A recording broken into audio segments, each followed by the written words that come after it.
My in-depth study focuses on Northern Ireland and the conflict there, also called the Troubles.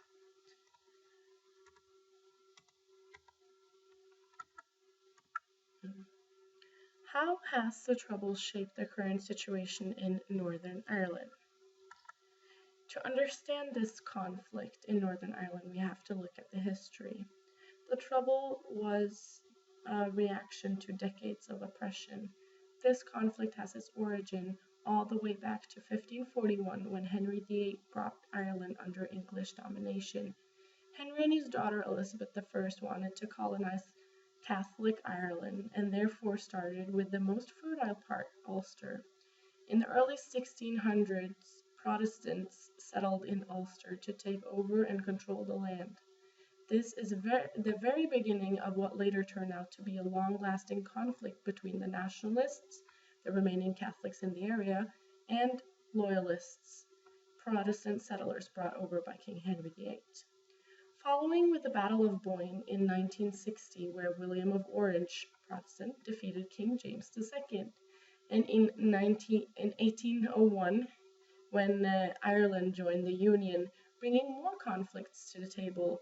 The Union was not what they pictured, and the Irish wanted internal self-government. Ireland parted with the Union in 1921, leaving the northern part with the Union, giving birth to Northern Ireland. Northern Ireland was now mixed with Protestants and Catholics, where the Protestants had a clear majority.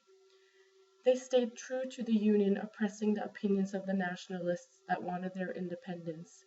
By the 1960s, nationalists had been pushed around for too long. With bad housing and poor jobs, they were being discriminated against. This resulted in a civil rights march organized in Derry, or Londonderry as the loyalists would call it. The peaceful march escalated into a clash between the Ulster police and the nationalists. The years that followed brought more confrontations, and the whole situation was tense.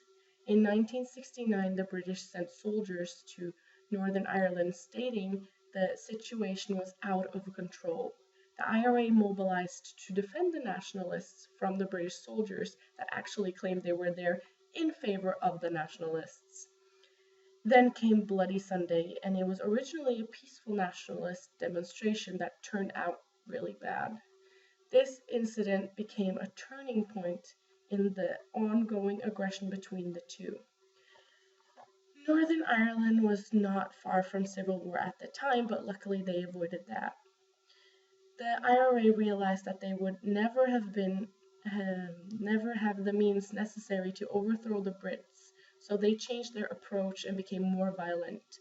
The aim was to push the Brits to make the decision to leave the province. They planted car bombs in England and in pubs and department stores and claimed it was a political expression. The year 1985 created bigger possibilities for peace when both political parties in Ulster and the Irish government was working to solve the conflict. Even America took interest in the matter, and President Bill Clinton wanted to bring peace to Northern Ireland. With the new Prime Minister, Tony Blair, things were looking more promising. He demanded a ceasefire consent from the IRA if there were to be any talks of a multi-party government.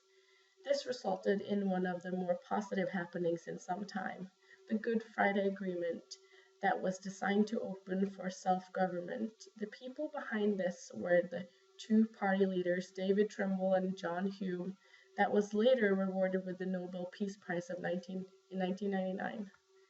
The agreement, however, was difficult to implement, and they renegotiated it in 2007, calling it the St. Andrews Agreement.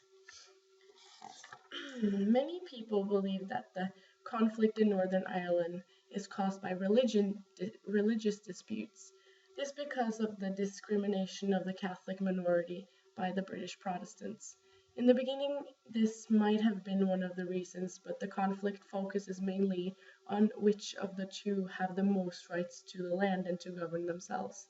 The nationalists claim they were there first, and the only reason they cannot govern themselves is because they were invaded and discriminated against.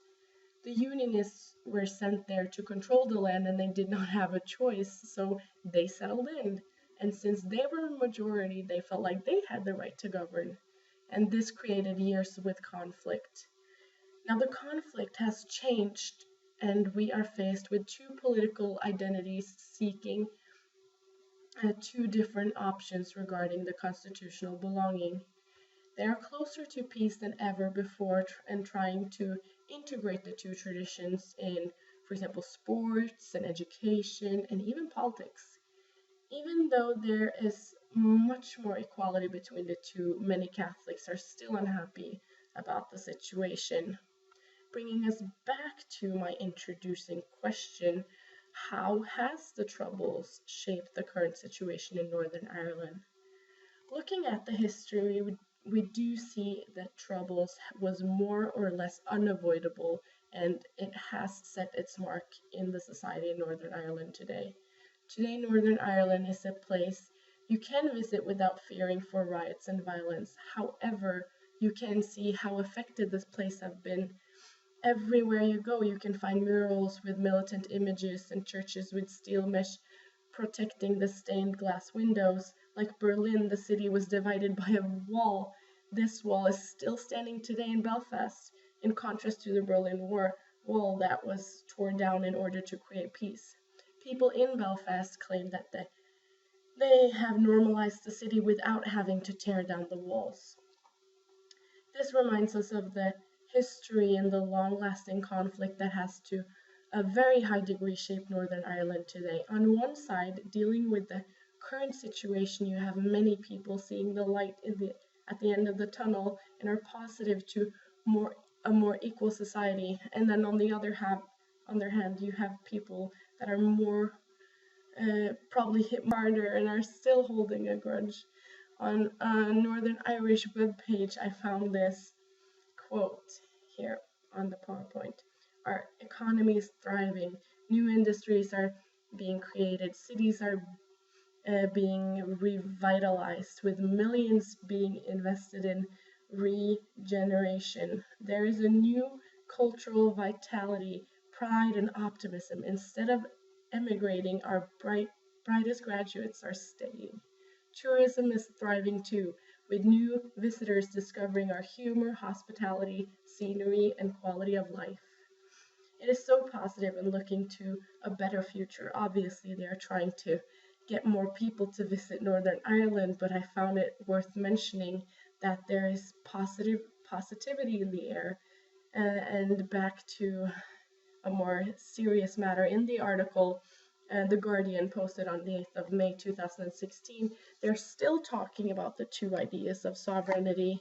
It's an ongoing issue and it's still going to be for a lot longer, but the difference now versus earlier is that the issues are conducted in a more civilized manner. To sum it up, the Troubles in Northern Ireland has shaped the culture, the people, and the politics of the province. These are my sources.